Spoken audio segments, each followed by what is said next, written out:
happening, everybody? It is Monday. I know it's the day after the Masters. I know that everybody may be a little upset, including myself, but the best way to handle this is just to rip off the Band-Aid, move right on, delete the Masters app out of your phone, at least until next April, that is, and see that we've got 300K first place prizes to play for here at the RSM Classic this week. One of the two last PGA Tour tournaments of the calendar year, Jeff. It is all rolling down to these last few. And man, it's been a sprint though. Since COVID's come back, we haven't had being able to take a breath really. And now we've got 2 more weeks. And I thought, maybe we'd get, like Mark Anderson and maybe even Stephen Bowditch in the field, but nope. It's actually a pretty good field here this week at the RSM Classic, and maybe expected to be such at Mayakoba next week. So, Jeff, thanks for coming on and joining me after the Hangover Monday here. How you doing? You managing a little better than I am? Yeah, no, for sure. I mean, I'm not going to lie. Like last night, I wasn't really feeling that pumped for the RSM Classic coming off the Masters and stuff like that. And by the way, a shout out to everyone. Thanks for joining us. And yeah, hit that like, guys, if you could. But I was feeling the same way. But then I looked at the field. I started to get it like, I mean, maybe not excited, but I started to get a little bit more pumped up about it. I mean, I didn't realize we were going to get like this much sort of draw over from the top players. I mean, we have some decent amount of top 50 players here. Obviously, Webb is here. You kind of expected that. This guy's become like Mr. Short Course, Seaside Course, or whatever. He knows where he makes his money. But then you got Day, Usti, Lowry's making the run over. Connors is here. So, yeah, it's a better field than I thought, and it kind of makes it a little bit more exciting this week. No, it sure does. And, of course, if this is your first time joining our PGA DFS First Look show for the RSM Classic or in general, thank you for doing so. Of course, as Jeff mentioned, if you could like and subscribe to our channel, that would be great. Also notify you when we have some videos and other information coming out, so definitely to your benefit. What we do here on the show is we give about a 20-minute recap roughly of last week, but instead of just us talking about how good DJ is, which we will for maybe about 90 seconds, maybe 180 seconds total, we go into the DFS review of last week. We check out some of our pros and see how they did their allocations and how many players they had in their player pool and all of that. And then we head into the RSM Classic. So just to give you a quick little rundown of what you're going to see here. So let's start off. Let's give 180 seconds to Dustin Johnson. And listen, since Brooks Koepka came out and said what he said, DJ's only won 20 million, a couple golf tournaments, a major, and Brooks has done nada. So do you think that Brooks was invited to the after party? That's all I want to know. Yeah, I don't know, man. I mean, I know they say it's not a big deal and stuff, but that was pretty harsh, to come out and say that about someone. I don't know. I'm sure they're still buddies or whatever, but who knows, man? Like, honestly, who knows what's going on there? I'm just happy for DJ. Definitely, deserved it. A player who I know I tweeted this a couple months ago, like everyone is so awed by Dustin Johnson's talent. That's why everyone has high expectations. Like, it would be a travesty if the guy if the guy had ended his career with one major, right? I mean, you just don't think of him as I know like guys like Davis Love and stuff like that, but you really, at this point, DJ is in a class above those guys, and he cemented it. So it's really nice to see. And I think this I said this morning when I was talking to someone else about it, but really reminds me of Phil a little bit, just later in his career, such a brilliantly talented player. We knew he deserved more than one major, but he didn't get them until he was in his late 30s. And it seems like DJ following a similar path. I think it'll open the floodgates a bit. Probably gets another before he's done. Yeah, I would say maybe a couple more. Yeah. And this kind of brings me to my next question. I know it's hard because not everybody is playing their absolute best, or not every week they play their absolute best. But if you had to pick one golfer playing their best that you've seen over the last 5 years, and we've seen Thomas win a major, we've seen Rory not win a major, but win the Players, we've seen Jon Rahm win plenty of big tournaments. Playing their absolute best, who would you go to? Would it be Bryson right now, or would it be DJ? And for me, I think it has to be DJ. He's shown us that his upside even is greater than Bryson's when they're both playing their best. Yeah, no arguments from me. I mean, we're still kind of figuring out Bryson's upside, right? Because he's changed his game so much. I mean, obviously saw a glimpse of it, but it's one of those situations like, is this sustainable? Because it looks so unsustainable by Bryson. Like, it just flashes and then it's just gone. Like this week, either it's mental or whatever. I think Bryson's upside is really high, but yeah, as far as best golfer in the world right now, it's definitely Dustin Johnson. I think maybe a year ago I would have argued like Rory's top end was right up there. I don't really know if you can make that argument anymore. I think Rory's super, super talented, and maybe you'll see him with a similar sort of like mid to late 30s push that we're getting from Dustin Johnson. But right now, yeah, it's DJ for sure, 100%. I don't even know. There's not much argument. I would even say JT might be the second player I put up there right now today. So it's close. And listen, TJ, you would think maybe, he was bombing it. Don't get me wrong, but he led the field in greens in regulation last week and was top 10 in both driving distance and driving accuracy. It's superbly impressive. His driving was just sick last week. Absolutely sick. So good. So something else that was sick in a good way, of course, was the first timers. They did absolutely fantastic here last week, and I'll talk about them as a whole. And I want to say that I really think, before I get started on who it was, of course we know most of them, but they saw a very soft Augusta. And I think that on Sunday we started to see it turn towards that crisp a little bit. The greens were still receptive, but pin positions were a little bit more difficult. Obviously, Tiger had that 10 on 12. But we saw Sebastian Munoz and Abraham Answer, both of which were top DraftKings plays. Answer was in the winning millionaire maker lineup. Munoz was in the mega millionaire winning lineup. So these first timers, do you think it was a product of Augusta being super easy this week? Or do you think Sungjae Im, Abraham Answer, CT Pan, and Sebastian Munoz, throw in Cameron Champ and Scotty Scheffler for that matter, will all be in the top 10 top 20, every year? Or was it really a product of Augusta playing easier? No, I definitely feel like the conditions had something to do with it. I just don't think you saw the same kind of bite around the greens and stuff like that tend to just really mess with the first timers, right? Tiger even talked about this on the weekend. Like, he said when the conditions are going to get tougher, it definitely favors players with experience.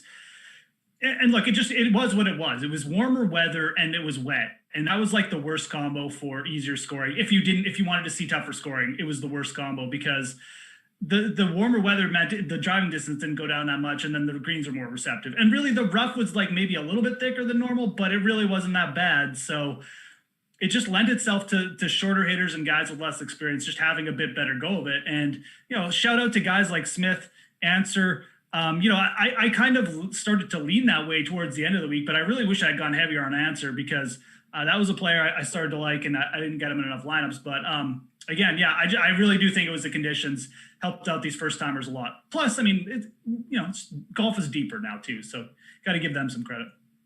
Want to know how easy it was to win the Millionaire Maker last week? I'll tell you how easy it was before we even go into our lineup review, which we're going to do in just about 2 seconds. First, we'll do our DFS review. But I just want to tell you, all you had to do was roster 4 international President's Cup teamers, Dustin Johnson and Bryson DeChambeau, and you would have won the million. Just like that. When we say it like that, it does sound pretty easy. But Abraham Answer, Sungjae Im, CT Pan, and Cam Smith, all on that President's Cup team last year, all played super well. It's just kind of a weird coincidence. But that was kind of my notes on the first timers. The other one, obviously, that was not on the President's Cup team that played super well was Cameron Champ. He ended up making a quad on 12. So he kind of got the Augusta bite, but he showed what extreme length can do on this golf course. He played way better than Bryson, in my opinion, and showed what, if Bryson's driving was on, what possibly could have happened. Yeah, absolutely. Cameron Champ probably competes if he putts. It's not even a question. He putts, to the average of the field. I mean, he competes last year. He's up there with him and Cameron Smith. I would. There's no other player I'm more bullish on for Augusta going forward after last week than Cameron Champ. I think in a lot of ways, Champ is a guy like who could have some Brooks Koepka-like upside at majors when he gets really going, when he figures out how to putt a little bit better, just with more upside, like Brooks is consistently, because Brooks has turned into a really consistently good putter and sharpens up there around the green. There's I think his power comes from a more safe place than Bryson, if that's a good way to put it. It's more natural. Everything he does from a power perspective is more natural than Bryson. And I think that's why you'll get less up and downs with him from a tee to green perspective. So it's just a matter of him. I mean, we saw him compete at the PGA too. So yeah, a really massive week for Cameron Champ. I know he ended up winning a lot of people and some bigger buy-ins, some money because of the Eagles and stuff. So that was the one player I really like, it's go time. Like I'm backing Cameron Champ at majors from here on out.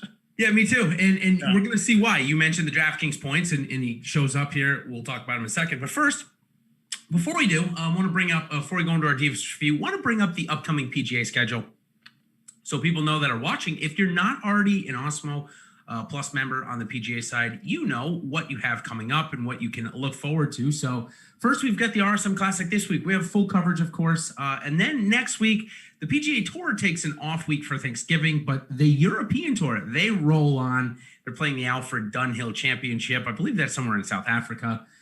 We'll have just partial coverage of that because it's on the European Tour. Then we're back. Jeff and I are back for the OHL Mayakoba. That is the last PGA Tour event of the season, or the calendar year, I should say.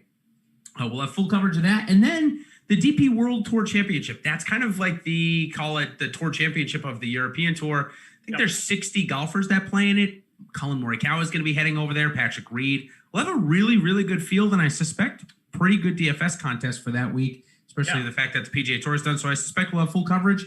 And then, Jeff, we get a break from golf stuff. Still plenty of NFL stuff going on before we come back for the Tournament of Champions first week in January. So wanted to make note of everybody about that. So perfect time to join us here at Awesemo on the golf side. Last couple of weeks of the tournament, maybe some people forgetting a little bit about it.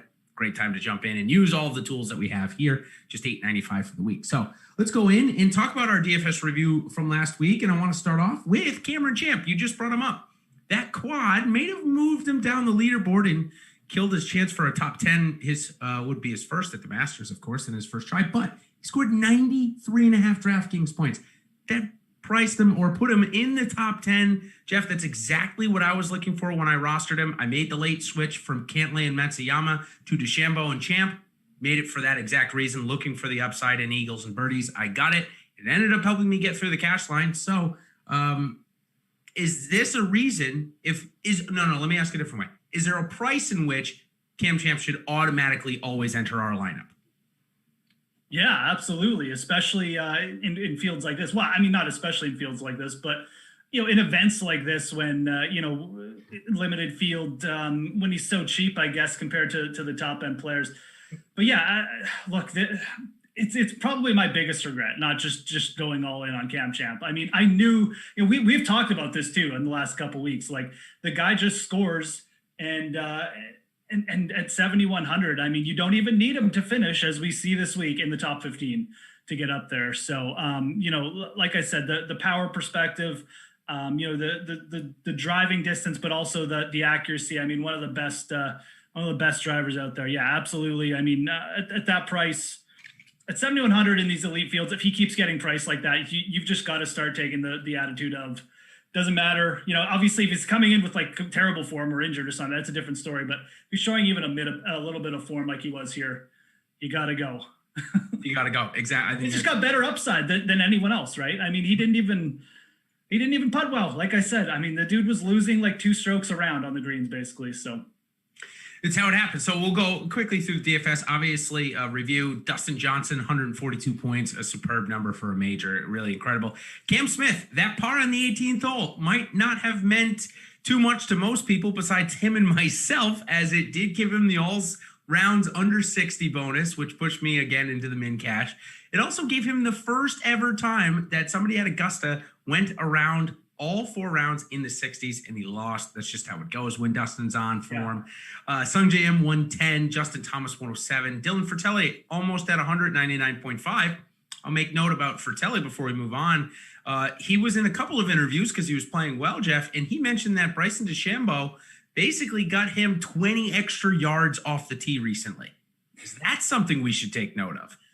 Yeah, I was watching the broadcast because I wasn't watching Fratelli's distance stats or anything as they were going, but they were kind of talking about his increased distance, and I was kind of like, well, like Fratelli is a solid ball striker, but I mean, I don't put him up there. But you start to look, and then like you mentioned, I guess something that he's doing with Bryson has got him some distance.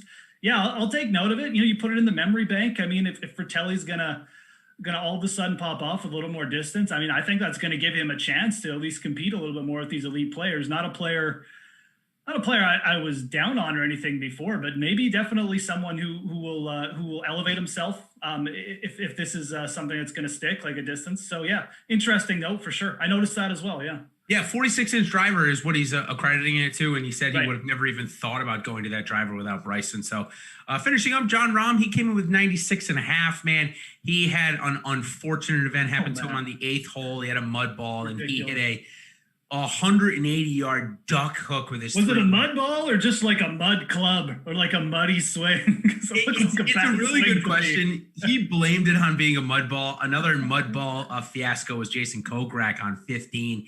He flew a mid-iron, 4-iron, from like 230, screamed mud ball right after he hit it.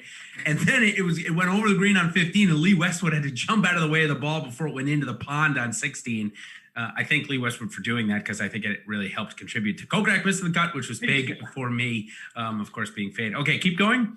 Champ, I already mentioned. Then Patrick Reed, no surprise. Webb Simpson, no surprise. Koepka showed up at 88 points, and then 3 at 87, Pawn, Schauffele, and Mark Leishman. Xander Schauffele just seems to always show up in the points. I know he may not be in that much form, but he always throws out the birdie streak, the Eagles. In terms of chalk, we know Dustin Johnson, he was the top owned player and came first way above. That's going to be a tough week if you faded him. You likely did not profit, had a very tough time. On FanDuel, I had a really nice 6 of 6 lineup with 3 guys in the top 10. Did not cash, didn't have DJ, and that's what happens. Only 1 missed cut in the top 10 owned, 3 top 10s, and 8 top 25. So the information given last week and the salaries obviously were not good enough. The chalk pretty much hit, Jeff, for the most part. Yeah, absolutely. I did manage to squeak 1 min cash in with no DJ, but it had Justin Thomas, Sung J.M., Answer, and I think it might have Munoz or something too. It was stacked otherwise than DJ. If DJ had just gone away, it probably wins everything. But obviously, you needed DJ up there. I mean, the chalk screamed with him. But it was interesting. I mean, Kokrak busted. Finau was pretty much a terrible play, to be honest. Matsuyama was only okay. So you kind of needed exposure to the top end guy, and then realistically, like Cam Smith and Munoz and guys like that, they were popular, but they weren't so chalky that you needed to avoid them. It was really just DJ, and then kind of going balanced with just I don't want to say common sense decisions, but guys who were playing well and looked like okay values, like Smith and Munoz. So. Yeah, and let's go and talk about Cam Smith. Actually, he was in the Millie Maker winning lineup. This gentleman, Ep3550, he put in 6 entries, threw in $120, Jeff, and he walks away with at least $1 million and the $25,000 ticket to the Tournament of Champions thing. What a great return there. He used all $50,000 of his salary, and his total ownership was 85%, no duplicate, in a 230,000 plus entry lineup that easily filled. You got to love it. I mean, this is great construction. Nothing below 7,000. Had Champ, had Smith, had Answer, Im, Johnson, and Thomas. We've already talked about all those guys, so I don't think we need to give too much to it. A really solid lineup overall. Really surprised that something like that wasn't duplicated. I think that's my biggest takeaway from it. Absolutely surprised too. Really surprised. It honestly hurts me to look at it because I know I had a couple lineups that are so close to it. With Smith and JT and Dustin, you'll see my lineup that comes up. But I'm really shocked it wasn't. At least once, I thought even it was double duplicated, to be honest. And again, I think it kind of says to the field is. It really comes down to Cam Champ. He's under 10% owned. You could probably put Im in there too. I just feel like the field was probably too low, mainly on Champ at 7,100. Really surprised Champ didn't get a little more heat. He was playing pretty well coming in, but I think it's a good lesson that the field probably too low on first timers, and that narrative always gets thrown around at Augusta, so something to think about. Absolutely. I mean, you see Sung J.M. at 6.5%. Now, granted, he wasn't playing great, but still, that's pretty low. Yeah, Sanjay was weird. I mean, he's tee to green. He was playing good coming in, but he hadn't had the results, so it was kind of tough to get on him. I don't necessarily disagree from that. Yeah, and I think that looking at the pros as we switch over to analyze our pros and see how they did and who they allocated toward, none of the guys that I looked at found their way to Sungjae. So I guess maybe it wasn't just me or you or the field. It was pretty much everybody. So Alex, he found his way to Dustin Johnson in 50% of his lineups. Great start. However, he took a dive into the ocean with me in one of Francesco Molinari, who was definitely taking a bath before the end of the weekend. He was in 48% of Alex's lineups as well. So a tough week for Alex there. We don't even have to go much further when you see Molinari was in 50%, because he played Jason Day in at least a third of the lineups. So there's two guys that missed the cut there. Though Alex had 10 guys over 20% owned this week, and total golfers of 62 for Alex, 62 of roughly 90. That's no surprise to me. He says roughly he plays about half the field each week, a little bit more. And top lineup, obviously with Molinari and Day in the top 5 owned, came somewhere in the 7,000 range. And me, I also found my way to Dustin Johnson as the top owned. However, Jason Day was my number 2 owned. I thought coming off a good week in Houston at a golf course that he loves, that he could use some of his skills. Didn't work out for him. He had Cantlay at 27%, knew he'd be low owned. Rory at 25, Xander 25, Reed and Woods 19, 18, Rahm 19, Simpson 14, and yes, of course, Jordan Spieth at 13. Only one missed cut, Jeff, for me, but the fact of the matter was Jason Day in 40% of my lineups is going to be very hard to get the right combination after that. Plus, no Cam Smith in MMEs for me. I had Cam Smith in my big lineup. Any thoughts on those two before we move on to our next two guys? No, look, I mean, we talked a bit about the Molinari thing before. He really sucked people in. And the thing is, you don't even know what to say, because, I mean, you're getting Francesco Molinari at 6,700. Obviously, if he's back, it's fantastic. But, Munoz is the guy who's come in. He's been a birdie maker over the last year. He's played super consistent. And, that was just obviously the play. I mean, he's played so much better than Molinari over the last few months. So, my take on it before the event started was I do want a little bit of Francesco Molinari, just because, it was FOMO, it's Molinari, it's 6,700, but you still kind of lean towards Munoz being the slightly better play. So Alex obviously, just went for the opportunity. I do get that stance. Like, I don't even think it's necessarily like bad process. It's just, this was always on the table with him, because it's only his third event or something. Like, just don't know at that point. He just hasn't played enough. So, yep, totally agree. As Chad is mentioning, they're giving me credit for not playing Spieth in my $4,500 lineup. So I want to give a shout out to Chat for knowing that or figuring that out and giving me kudos for it. I definitely needed it. It's like I can't. Spieth almost. Spieth was a pivotal guy on Friday with the cut. I mean, people were cheering for him to make birdies, and then there's like, oh, he's not going to make it. But it was probably the best cut sweat. Big day for you, Jason. I mean, big moment. I know, it was probably the best cut sweat of all time, honestly. It was a pretty good cut sweat. It was, yeah. It was crazy. So, let's go on to our other two pros. Brick 75, Brian Hooper. He also found his way to Molinari in his top 4 owned. Rahm, DeChambeau, McIlroy. The other 3, Schauffele, Cantlay, Kim, Matsuyama, Oosthuizen, and Koepka.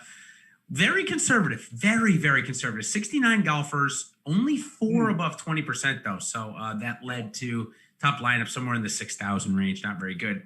The top mass multi-enter from last week was Wilson 1. I'm sure those of you on Twitter probably know who I'm talking about. He came in 7th in the Millionaire Maker. He used only 40 golfers, 11 of them above 20%. However, he had 2 guys miss the cut up here, and he even had 18% of Eric Van ruining your lineup last week. However, he found his way to 52% Matsuyama, 43% Watson, 37 DJ, 36 Rahm, 34 McIlroy, but here's where he kind of leaped the field. 33% Smith, 30% Connors, and 22% Justin Thomas. Like I said, that's kind of where he leaped the field. Those 3 guys, that was huge. All 3 of those guys were in his 7th place lineup. So that's how you get it done versus that's how you don't get it done. So obviously the big difference there was no Molinari and obviously Cameron Smith and Corey Connors, Jeff. No surprise, though, I think 40 golfers was more in line with what you needed this week rather than the typical play 80. I think really only 40 were needed here, if I had to take anything away from the player pool size. aspect of it. Yeah, absolutely. I mean, I agree. I mean, I think that's probably a good take. I mean, I would even say, depending on how many lineups you could have gone smaller than that. But obviously, that's more of just, how okay you are with high variance and stuff like that. But yeah, I agree. Yeah, the Van Ruin thing is glad I stay away from that. Although I'm not saying it was a bad play or anything, because I was definitely interested in him. But I was weird, just withdrawing all of a sudden. And yeah, Siwoo Kim up there for Brick. I mean, that's interesting too. But yeah, I mean, 6,800. It wasn't. He rated out as a pretty good play. Obviously, the play. Yeah, I actually liked Siwoo Kim quite a bit last week. Not gonna lie to you. Yeah, no, absolutely. I mean, it was kind of tough between him and Munoz. I ended up going a little bit heavier on Munoz, but I had some exposure. Still ended up being a better play than Molinari. So. Yeah, and it's weird about that is we've now mentioned, okay, Munoz maybe first timer here. That's why we don't play Munoz over Molinari. I get that, right? Yeah. But why play Zach? Why play him over Zach Johnson or Siwoo Kim? Both have been playing much better recently, and both have good success at Augusta. Again, I'm lamenting myself here more so than anything else, but at least I'm not alone. Alex and Brian did join me in their allocation. So I think a lot of people got a piece of Francesco Molinari. I think so too, yeah, for the most part. All right, well, that's going to wrap up my Augusta talk and my lamenting over. Oh, nope. Sorry, before we do, I'm sorry, my bad. I got to show you guys my lineup, and I'm going to show you Jeff's lineup, which I wish he had given it to me before the week because I could have won a ton of money on it in the bigger dollar contest. And Jeff and I will lament maybe for a couple minutes about that. So first, my lineup, it was one of the most epic min cash just min cash sweats I've ever had. I needed the par from Cam Smith on 18 to get the all rounds under bonus. Had he had made bogey there, he would have dropped to third place, and I would have fallen back to, I think my total points was 516. Yep, I would have fallen back to 508, and the cash line was 509.50. So see how important that par was from Cam Smith there for me. Found my way to Cam Champ, as I mentioned, and I had DJ. So I had three of the golfers that would have, ended up in the Millionaire Maker winning lineup. And for the Mega Millionaire, it actually even had Bryson. So I had 4 of 6. Just couldn't get Fitzpatrick and Molinari to those middle guys on the President's Cup team, Im and Answer. Had the money for him. This was the build. Just, again, couldn't trust those first-timers. Jeff, pretty good, though, that I at least trusted one in Champ, right? It got me through the cash line. Yeah, Champ, definitely. I mean, a great call, obviously. Yeah, and like you said, that's kind of the difference. I mean, being able to cash 5 of 6 in an event where limited field and, you needed to have like 6 of 6 in most lineups. I mean, it's a good process. It's just like you said, you fell on the wrong 6,700 guy. It's tough. It's tough to do. I mean, it's just, it could have gone either way for you realistically. I'm sure it easily could have drifted towards Munoz or someone else. So it's tough to take. I'm sure you'd probably be lancing this one for a bit, but it's a good process. And quite frankly, it's a good lineup. I like the DJ Bryson idea. I mean, realistically, Bryson, as we saw, just even making the cut, he's still going to put up birdies, right? And obviously had an eagle for the week. So interesting build for sure. And obviously with all the value guys coming through like Smith, it was a pretty good one, pretty good way to go this week too. Yeah, if I had to say one thing, it would be, coming off of Fitzpatrick being 20+% owner in a contest like this, we knew he wasn't going to give us a top 10 likely with his form. That's the one thing maybe I wish I had. I agree. And Fitzpatrick, I kind of knew he was going to be chalky, and I still took pieces of him where, I had the money to go to Rose. That was the smarter play. Even though Rose didn't do great, he put up 20 more points. So, which of course matters. Now let's head to your lineup. You did not find yourself, luckily, to Fitzpatrick. You had a really nice build. One of my first builds of the week that featured Rom, Johnson, and Matsuyama with Cam Smith. However, I really wanted to get Cam Champ in there. That's why I didn't do this build, because this build featured 2 golfers under 7,000. Sebastian Munoz, again, a great call. We've talked about him a lot. But Matt Wallace, a guy that can get really hot with his putter. And on Sunday, you must have been like, okay, listen, if we get a 4 under for Matt Wallace, I got a chance. And he just completely ruined that for you in the first 3 holes. Yeah, no, this one, look, I mean, I like I said last week, I mean, I'm doing like smaller groups in lower stakes. This was one of my MME lineups.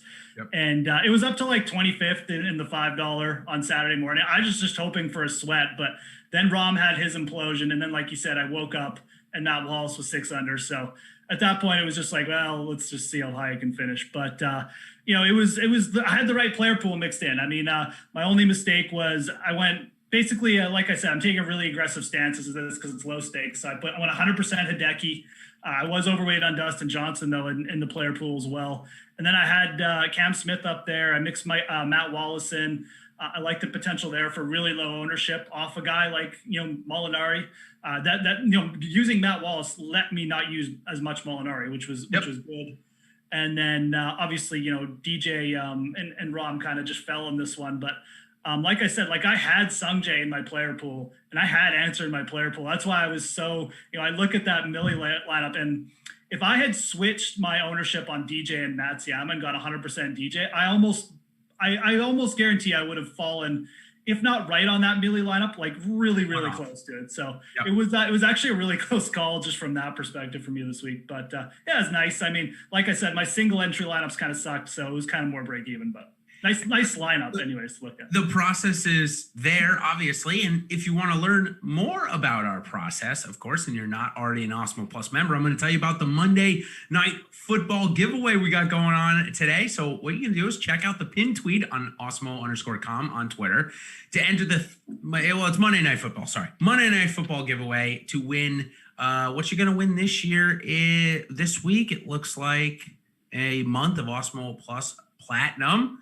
And all you got to do is predict whether Kirk Cousins or Nick Foles will throw for more yards tonight. This is the second time in 3 weeks we've had to deal with Nick Foles or Kirk Cousins.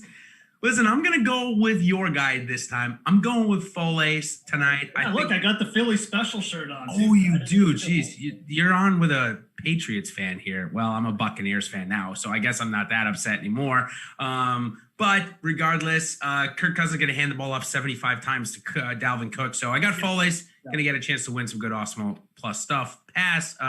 So check that out.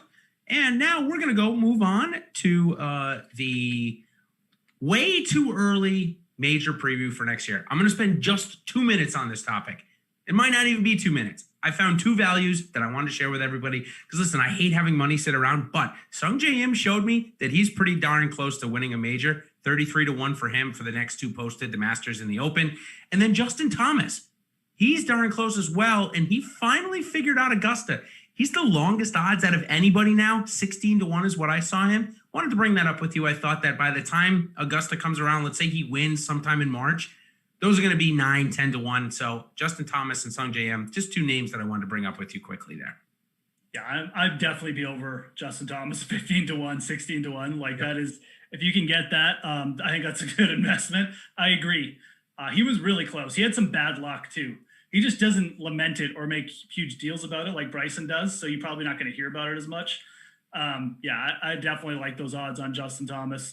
And like I said, I said this earlier today, Sungjae Im is going to be a player we hear a ton about. So if you can get decent odds on him, I'm down with that too.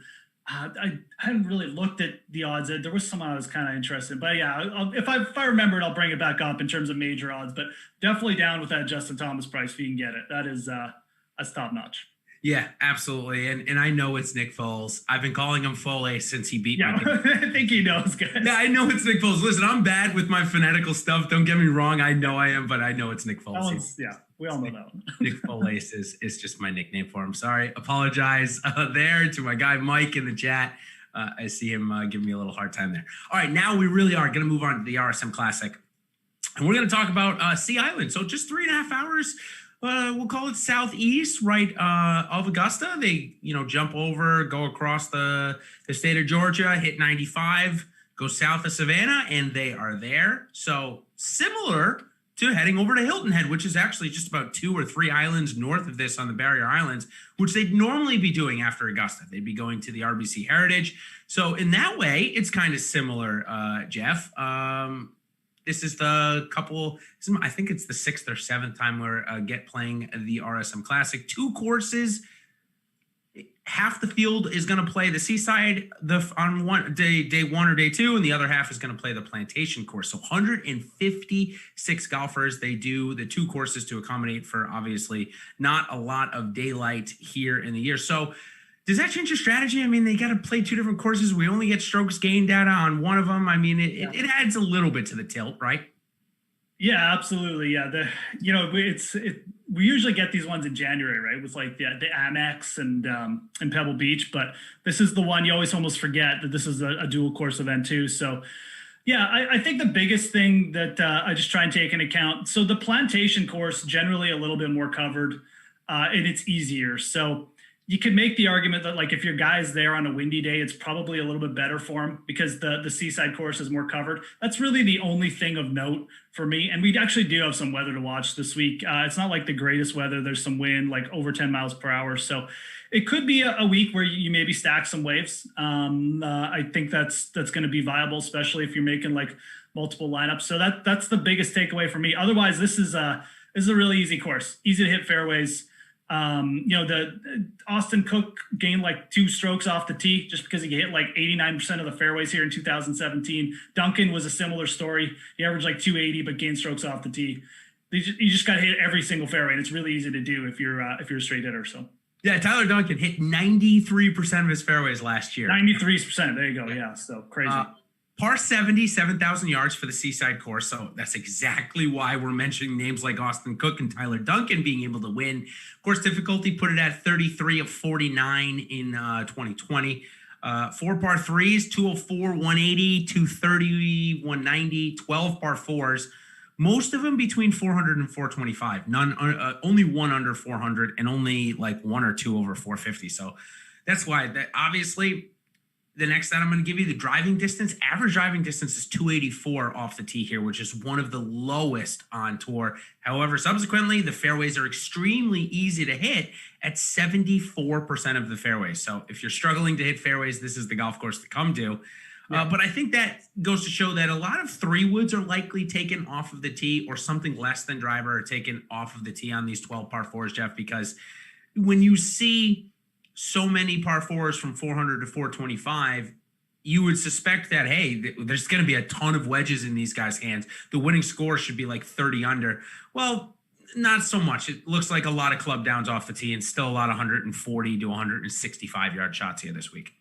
Yeah, that makes sense. And yeah, absolutely. I mean, and I think that, again, that just lends itself to why, these guys who are averaging like 280, 285 off the tee are still winning, obviously, because most people are just clubbing down anyway. So there's just really not a huge advantage in any way, shape, or form for having massive distance off the tee here. So greens are really easy to hit too.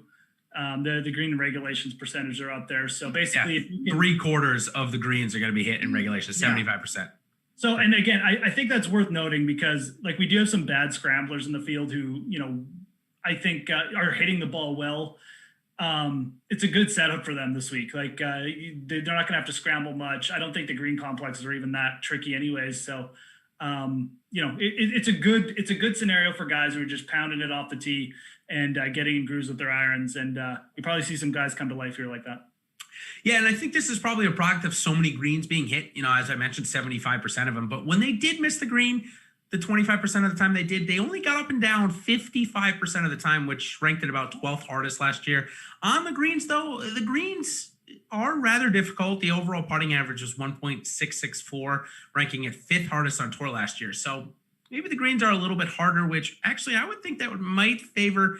They're not fast. The stem meter is about a 12, so that's not overly fast. I think that might favor the bad putters. I don't know. There's so many ways you can look at that, of course. Yeah, something like Augusta, I would favor the good putters because it's super fast and you need imagination. But here this week, I'm kind of leaning the other way. This isn't Augusta, yet the greens are hard. So I think that might bring the bad putters into it a little bit. I think so too. These are older Bermuda greens too, from what I've read, which generally I think just play a little bit easier for the players. They're a little bit easier to figure out. They're kind of the similar every year, right? So I think it brings worse putters into play too. That's my take. Yeah, a great question. Why isn't Jordan here if you're struggling to hit fairways? I don't know. Who knows? Maybe he thinks he's too good for this tournament. But the way he's trending, he's not too good for this golf tournament. That's for sure. All right. So anything other than note? I mean, 47 bunkers, that's pretty normal. Average green size. We talked everything about that. You want to move on to our first clicks here, Jeff? Yeah, for sure. No, like I said, I mean, main thing I think is just obviously, distance or just ball striking, pure ball striking. Don't worry about distance and watch the weather this week. Yeah, and I'll just mention that like we had Cam Champ come in the top 10 here in the last couple of years. Again, product of talent rather than distance. We also had Luke List come in the top 10 here. Again, that's more talent than it is distance. You just don't see the overall bombers, like Keith Mitchell. We haven't even seen him really perform well here, and it's kind of in that. Yeah, I mean, like Luke List is a really good iron player too. Like when he's on, so it's not just distance off the tee, and so is Cam Champ when he's on. He can smash his irons. So yeah, definitely more of a talent thing. I agree. So we've got at the top, it's a easier event with easy to hit fairways. It's in Georgia. It's not that great of a field, so no surprise to see Webb Simpson as the odds-on favorite for the tournament and the highest DraftKings price guy. He's coming in at 8.5 to 1. Seems kind of low, single digits for Webb Simpson. That's certainly seems a little high, but Ty Hatton at 16 to 1. He's a guy that I actually clicked first at 16 to 1, and here's why. He really struggles at Augusta. He's a primarily fader of the golf ball. He struggles to work it the other way, and it showed. Plus, he was right on the cut. He was even par going to the 15th hole. He had a 3-wood that landed middle of the green, spun backwards and into the water, and there his hopes went. So it's not like he bombed the cut. He had a chance to make it with 3 holes left. We know what kind of form this guy is in, and we know he puts better in Bermuda. So at 16 to 1, double Webb Simpson. I actually really like Ty Hatton this week. He was my first click to win the golf tournament. Yeah, absolutely. This is a good setup. I mean, this is a player who finished T3 at the RBC Heritage. And realistically, I feel like Harbour Town Golf Link's probably the best comparison you'll get to this course. Yeah. Like you mentioned, it's in the same vicinity, exactly the same type of greens, Tefigal, Bermuda. So, Ty Hatton at plus 1,600 doesn't look terrible. Sungjae at plus 22 doesn't look terrible either. But if I was leaning between those two, I would go with Ty Hatton. I'll be honest, if I was probably going to pick someone, I'd probably go up to Fitzpatrick, who again, I think fits this really good. He's a really good Bermuda putter. You don't really know what you're going to get with him week to week. Like the form hasn't been as consistent, but I do like this setup for Fitzy. I don't know. I mean, English and Henley, I'm just almost sick about talking about them because they're always in this range. But at the same time, you got to say like they don't look like overvalued at that price at this point. So I don't know. No, I think it's a fine call. That would be our two, below 30 as we move a little bit down the list. And again, we'll get into DraftKings pricing here.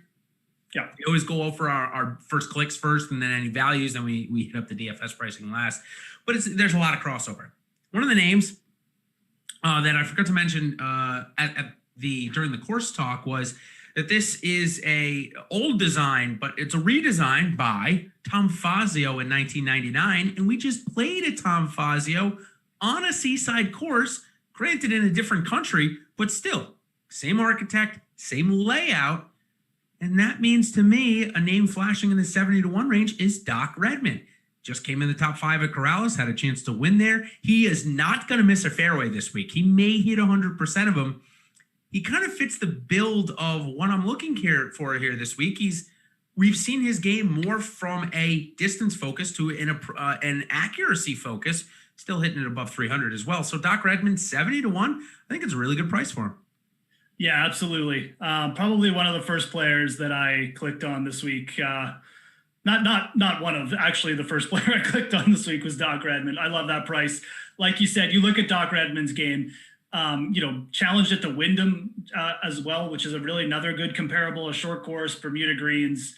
The Fazio connection I actually even missed. I forgot Fazio did the Bermuda course. So again, but this dude is starting to make a habit of taking over events like this. I mean, this is obviously his bread and butter. He hits it dead straight off the tee. Really good iron player once he gets in that groove. You just got to find a little bit of a putting stroke and a little bit more finesse around the greens. But for 60, 70, like even at 55 to 1, I'd be fine taking Doc Redman. I think this is a really good price. He was a winner when he was an amateur, and he'll find the winner's circle soon. So, yeah, a guy that's kind of really plummeted now down the odds rank. And granted, he came in last, made the cut, but came in last time out. But a guy at 125 to 1 that I thought maybe they're pushing him too far down the board a little bit too quickly. And that's Cameron Davis. Now, granted, a guy that we didn't see play down in Corrales. I don't think. No, he didn't make it down there. But I thought at 125 to 1, I mean, he was just priced at 8,000 last time out. So I thought maybe a pretty good value there as my over 100 to 1 pick. Yeah, absolutely. I think the two guys there that kind of jumped out, Cam Davis at 125 to 1, then Wyndham Clark. I mean, this is the other guy who was competing in Bermuda, right? He's played really well. I know he missed the cut his last time out, but now he's 150 to 1 on DK Sportsbook. Like, those are pretty crazy odds for two talented young players who have been really, really close in the fall already. I probably will be tempted to jump on both of those guys, if not at least one of them. So, Wyndham Clark's been hitting his irons well. I think a little easier course. He can get just grouped with that putter. I might lean Clark over Davis, but like Davis is a very similar story. I mean, he's gotten hot on Bermuda greens at the Sanderson recently. And yeah, I get it. Like, these guys are big hitters off the tee. Maybe their power will be down a bit, but we said, like, it's more of just a talent thing too, right? So I'm down with both those players. It's just an odds thing, right? Like, at 125 to 1, I mean, the investment doesn't have to be big. And, we're talking about talented players. So yeah, I'm down with both those guys. Yeah, I want to correct myself. I'm sorry. I got my Seaside courses mixed up. Dr. Ebden came in 4th at the Bermuda Championship. Didn't play down at Corrales. I don't believe the Bermuda is actually, the Bermuda, is that a Fazio design there too? I'm going to have to go look that. I can't remember.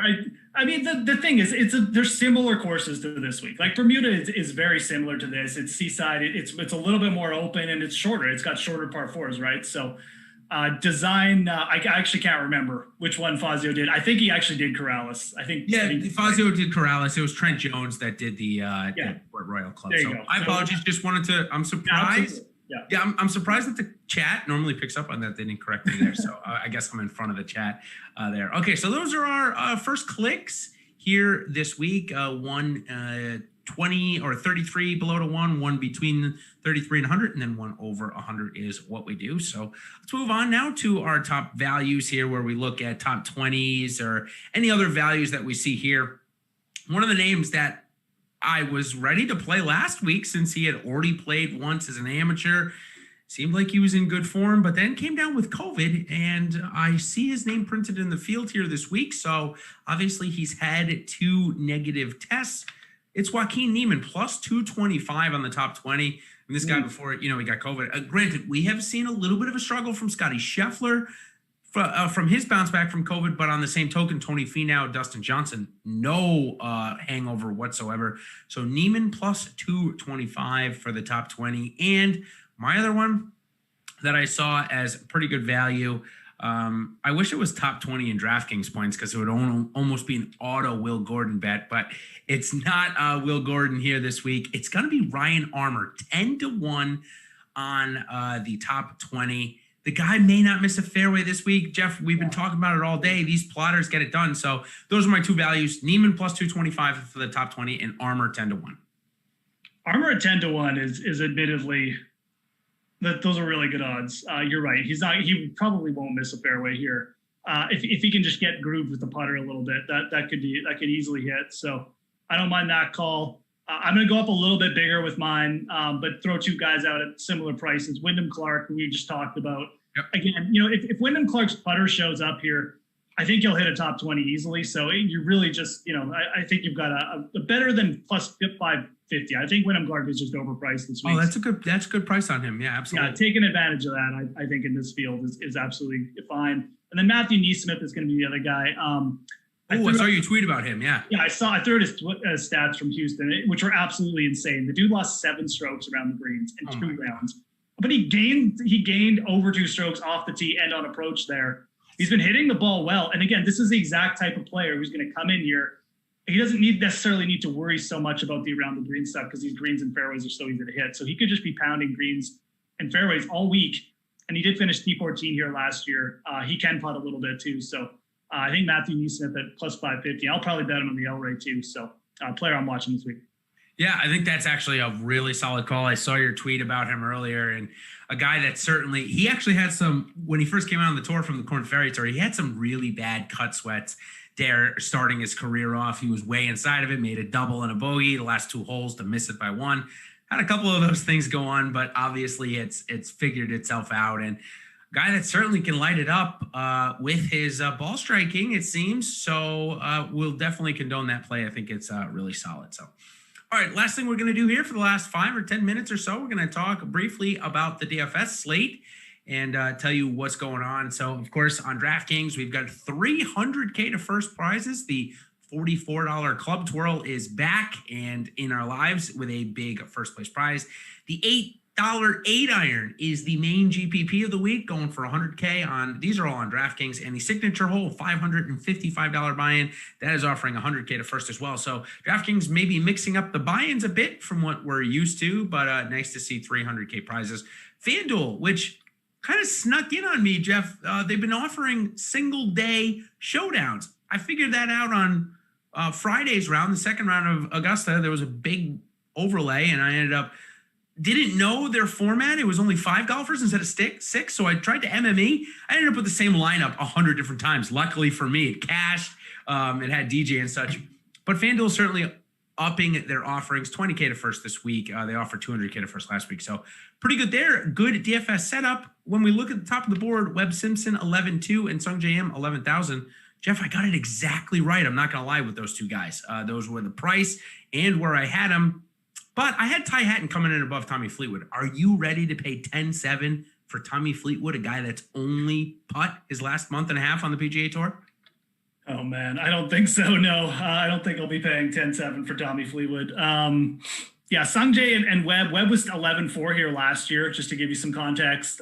Just about the same price here. But, we didn't have as strong a field either. So, Sungjae obviously coming off a big event. I think if anything, it's made Webb more attractive, though. Like I think it's a good thing that Webb is lower priced here, and we have some other players who are going to take some heat away from Webb, because there's no freaking way I'm not playing Webb Simpson this week, man. I mean, this guy, he just eats these courses up. He knows this, and this is what I love about Webb. He has become self-aware. You get some of these shorter golfers who don't necessarily play these rotations. Like, Webb doesn't need to be here, but he knows this is where he picks up his points.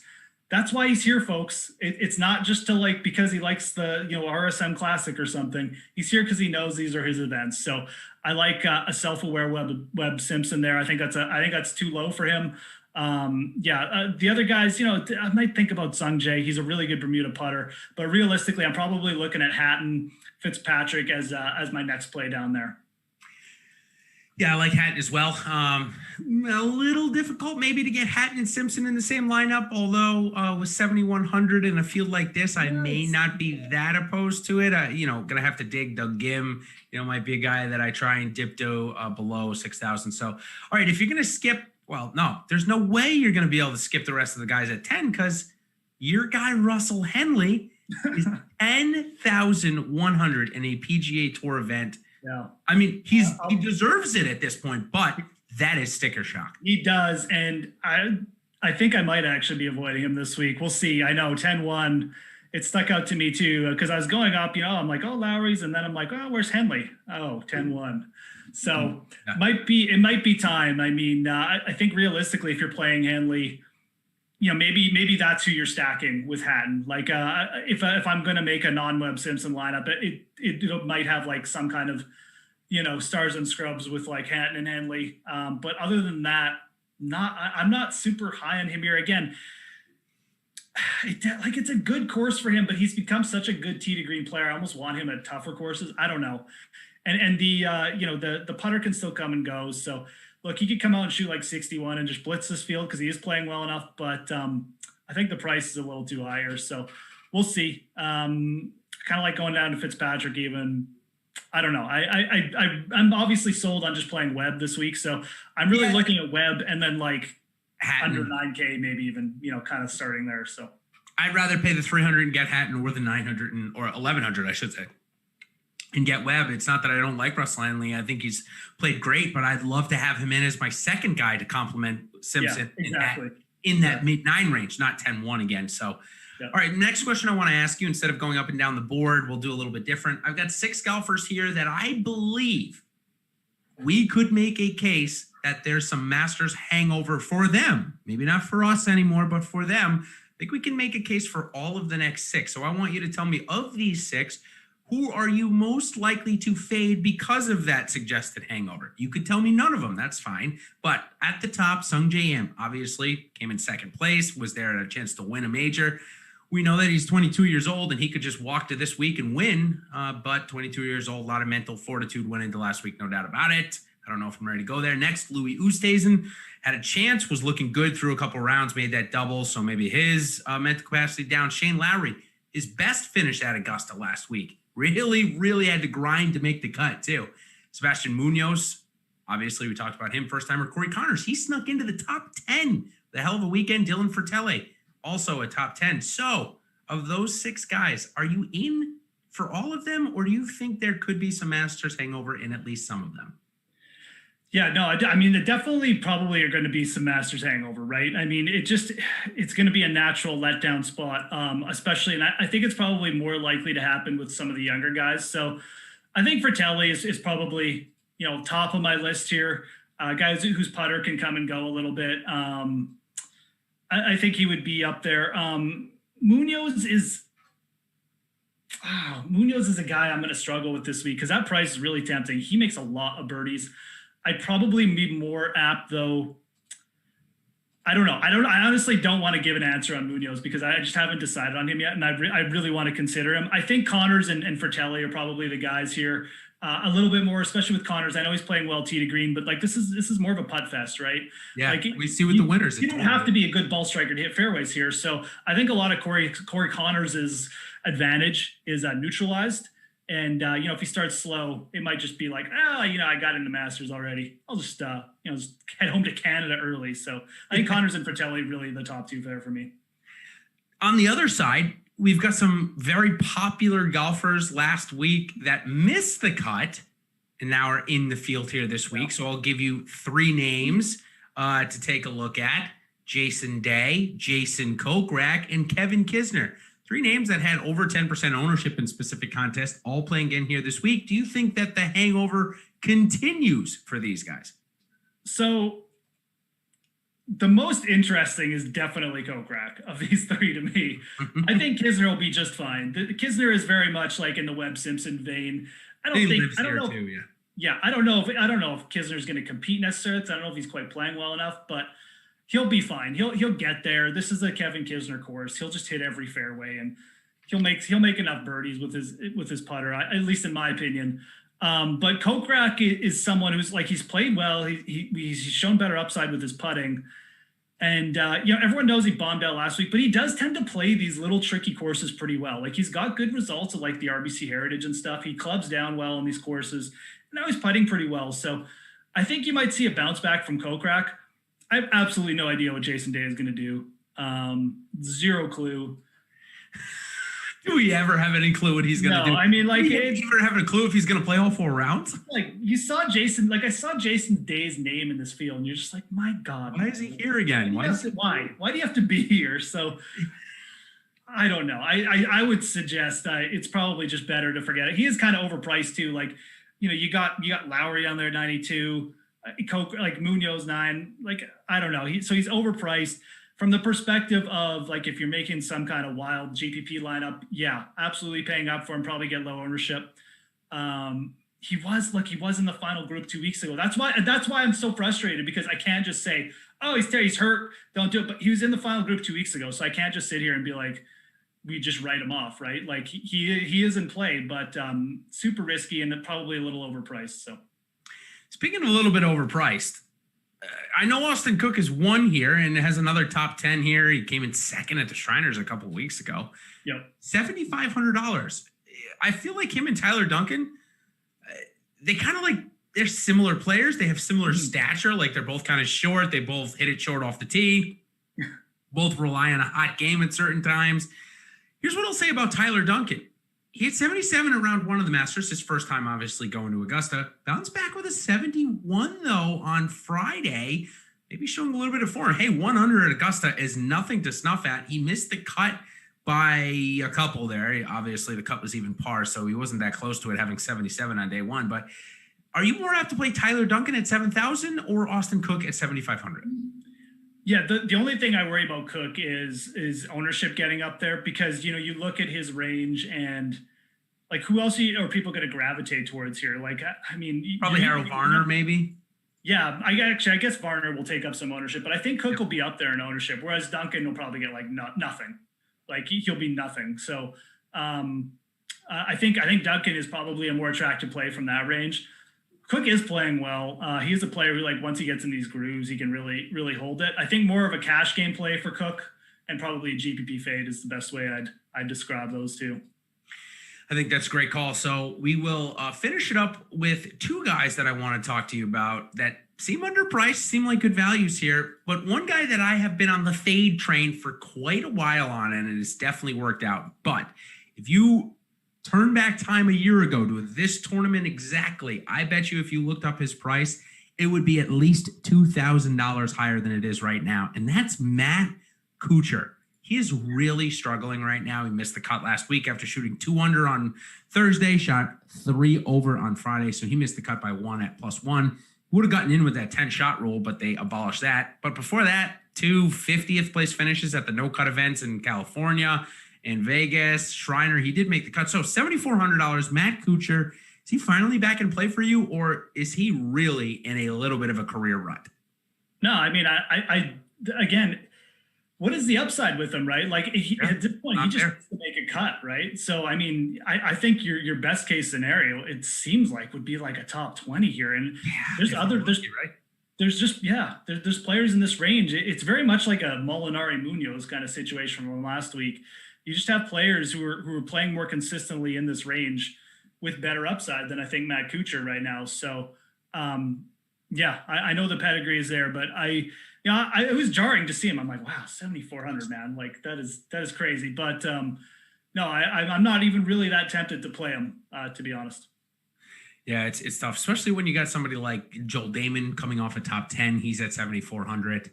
And Ches Reavie, who made the cut last week, came in the top 30, didn't have any over par rounds, and actually was one of the leader in greens in regulation. He really just couldn't figure out Augusta's greens to get low. So definitely a couple of names in that range. Ches is a good call, actually. It's good you brought him up, because it's easy to forget he even played last week. Because he was just not existent.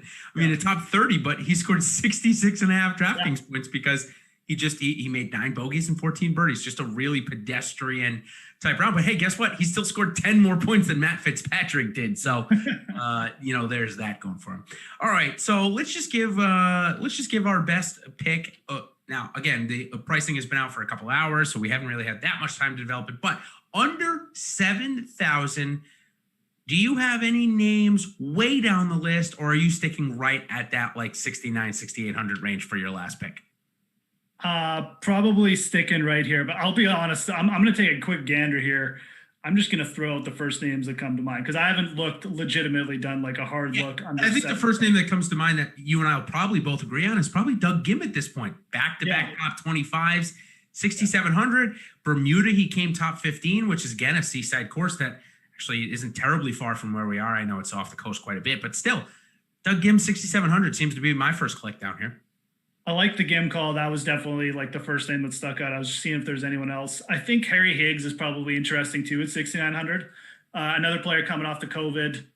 But we saw him at the Safeway Open, and I think a quality player with good upside for GPPs, right? I mean, got the kind of upside you want. Rafa's down there. Got another one here for you that, again, check these results. Cut T56 first, cut T63 cut. We're talking about Hudson Swafford. The guy lives here. I was gonna say it must be Swafford. Yeah, $6,400. I mean, just one of those random winners that we get. He's a Sea Island dude too. And he's Sea Island. So are you back in on maybe Hudson Swafford this week? Yeah, I think so actually. Cameron Percy's down there too. Yep. I probably like that play more, but Swafford is kind of in play down there too. Actually, has DJ Trahan played okay? Yeah, DJ Trahan is kind of in play too. I would say that trio is kind of the most interesting. Percy, Trahan, and Swafford. Again, look, I'm just throwing out names here. I'm just looking at here, but those three guys I will take a little bit of a look at for sure. No one else down there. What's Vaughn Taylor been doing? Vaughn Taylor finally made a cut last time out, at least. Yeah. You guys don't need me to go through any of these. Oppenheim at 63 might be a bounce back candidate. He was terrible at Bermuda, but he just had one bad round in the wind. He was hitting his irons down there pretty well. So I would add Oppenheim to that Swafford mix of players that we threw out there. Percy and Strand. I like all those guys for sure. I like probably Gim a little bit better than most of them, but still like all. Yeah, for sure. Upper tier it's Gim, but if you need to go like under 65, those names. The last name that I'll bring up is a guy that has had success here and has a good story going for him. Is ball striking has looked good, but Houston Open, man, he really struggled on and around the greens. Camilo Villegas, he has been priced this week. He'll probably be getting a couple of lineups for me, but not anything serious. So. All right, that is going to do it for us here for the PGA DFS First Look Show for the RSM Classic. We have a week off for this show, but we will be back the week after Thanksgiving for the OHL Mayakoba Classic. So everybody enjoy Thanksgiving next week and enjoy the RSM Classic this week. Yes, we don't have holes 4, 5, and 6, 11, 12, and 13, and 15, and 16 to watch all day long, but we will get at least featured groups and shot tracker and Tourcast back. So until next time, everybody, good luck this week at the RSM Classic, and we will see you for the OHL Mayakoba Golf Classic in 2 weeks. Cheers, everybody.